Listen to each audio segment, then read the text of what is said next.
Organisée par le Carrefour des langues, de l'international, de l'interculturel et de la collectivité, la Semaine de la valorisation de la recherche vise à faire rayonner les projets de recherche menés au Collège de Maisonneuve et à promouvoir la recherche au collégial. Pour l'occasion, nous avons donné la parole à nos chercheuses et chercheurs afin qu'ils vous présentent leurs travaux de recherche. Bonne écoute!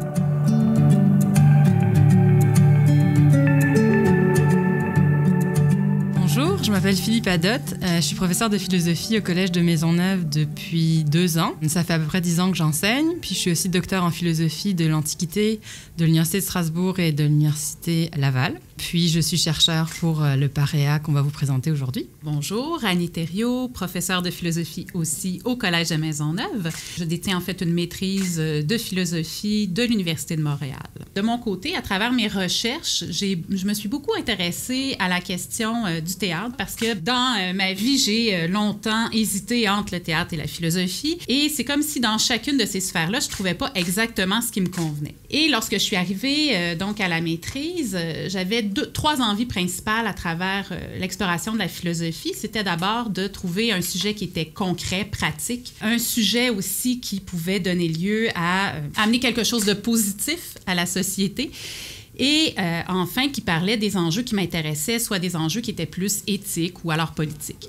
Et c'est ce qui m'a amené à m'intéresser donc au théâtre comme moyen de peut-être ramener du bonheur à travers une population qui était en crise, plus précisément donc les guerres civiles. Et c'est ce qui a amené un collègue d'un autre collège, Vincent Thibault, à s'adresser à moi lorsqu'il a fait la traduction avec une de ses collègues, Frédéric Desharnais, d'un projet en fait de simulation longue durée qui s'appelle Reacting to the Past, que nous avons traduit là, par réagir au passé. Donc, il en avait fait la traduction et cherchait des gens qui voulaient tester dans leur cours de philosophie cette simulation-là. Cette simulation-là, c'est quoi? Bien, c'était l'opportunité pour les étudiants de pouvoir camper des personnages de l'époque, aussi bien des personnages connus comme Aristoclès, donc Platon, et de devoir reconstituer la démocratie nouvellement de retour à Athènes. J'ai parlé à 2 collègues qui me semblaient intéressés par ces enjeux-là, soit Philippe Adotte ici présente, et Étienne Poulain. Et ensemble, nous avons décidé de proposer des projets d'aide à la réussite liés à cette simulation-là.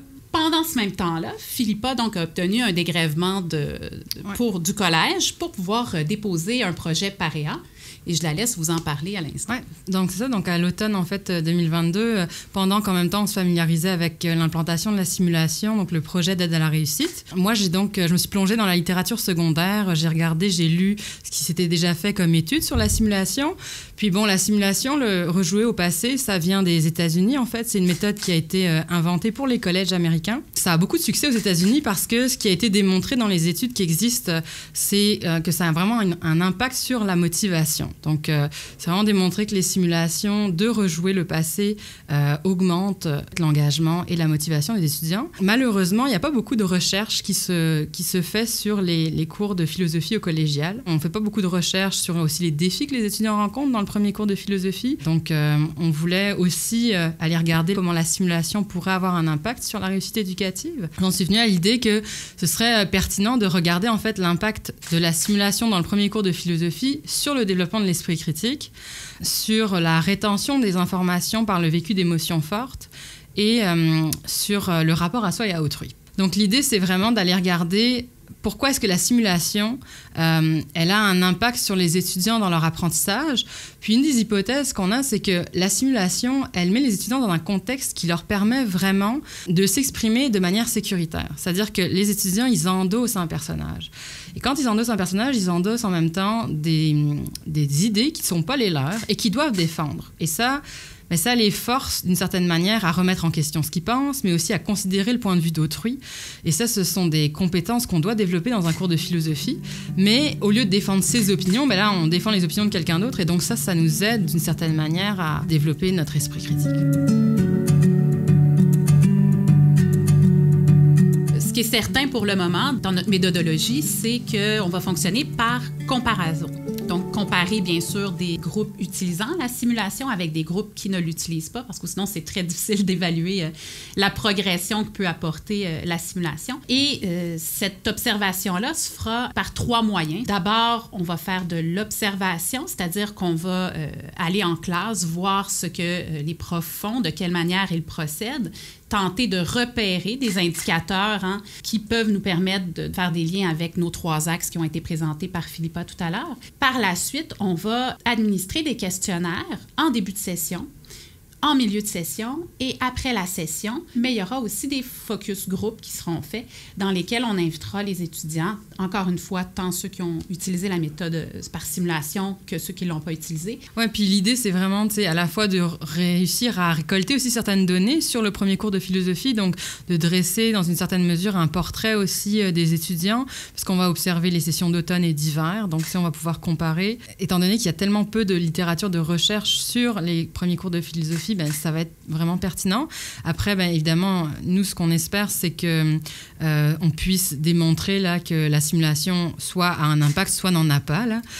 Puis que si elle en a, c'est une façon positive là, de relever certains défis propres au cours de philosophie. Puis ça permet aussi d'ajouter une corde à notre arc. Tu sais, quand on enseigne en philo, il y en a déjà des profs qui utilisent des sims, mais jamais avec une ampleur aussi importante. Là. Donc, ça permet aussi de faire connaître cette méthode-là, si elle a effectivement des impacts qui sont positifs.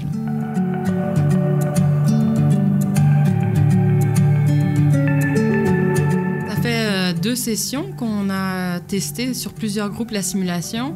Je pense que c'est absolument indéniable que les étudiants, ça a un impact sur leur motivation. Les étudiants sont vraiment très mobilisés. Moi, ça m'arrivait de quitter la classe, ils étaient encore en classe en train de parler de la simulation. Donc, je pense que ça les mobilise énormément. Je pense que ça génère vraiment beaucoup d'émotions de leur part. C'est vraiment quelque chose, c'est une expérience significative pour eux qui les marque. Ça, c'est indéniable. Je pense qu'on a observé ça. Ouais. Ah, tout à fait. Je dirais même que ça a un impact très positif sur la relation entre les étudiants. Ce que j'ai pu observer, c'est beaucoup moins d'étudiants seuls sur leur téléphone aux pauses et ils sont en train de discuter ensemble, ils s'organisent dans d'autres groupes, même des groupes d'études, tout ça. Ils gardent un lien assez fort. Je croise ces anciens étudiants-là dans le collège et ils me disent comment pour eux ça a été important, que ça a marqué déjà leur expérience au collège, que ça leur a permis de se faire des amis. Même dans certains cas, pour des étudiants qui sont plus timides, que j'ai pu voir s'épanouir à travers ces rapports-là, parce qu'on les met en relation les uns avec les autres. Ils sont obligés de travailler par groupe. Ils sont en faction, ils sont par groupe qui défendent des idées politiques. Ils préparent ensemble leurs débats, leurs discours, leurs réactions. Et donc ça crée quand même beaucoup de liens. Et on peut espérer justement, de par ce lien-là, de voir des effets positifs sur la réussite scolaire, parce qu'il a été observé dans plusieurs contextes que des relations positives dans un cadre de classe avaient aussi des effets positifs sur la réussite scolaire. Oui, puis ça crée aussi un sentiment d'appartenance, et le sentiment d'appartenance, c'est vraiment quelque chose qui est important pour la motivation, la participation. Puis aux États-Unis, ça a été démontré que les étudiants qui participaient à ces cours-là avaient un réseau social plus développé.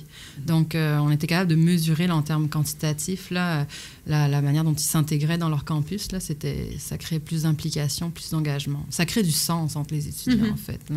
Puis pour plusieurs, ça leur permet de se dépasser, de les mettre dans des situations dans lesquelles ils ne se mettraient pas autrement. Et ça crée une grande fierté pour eux-mêmes. En tout cas, plusieurs m'ont témoigné de ça, d'avoir un sentiment d'accomplissement parce qu'ils se sont mis dans des postures qu'ils n'auraient jamais osé faire en début de session, par exemple. La simulation, ce qu'elle génère, c'est des émotions aussi. Puis sans émotion, d'une certaine manière, la cognition a moins de support pour se faire. Puis c'est sans doute une des vertus de cette méthode-là qu'on aimerait vraiment démontrer. Là. C'est le lien entre les émotions, finalement, et entre autres le développement de l'esprit critique. Dans les cours de philo, on ne s'attend pas à vivre de grandes émotions, mais avec la simulation, on a envie, puis c'est positif.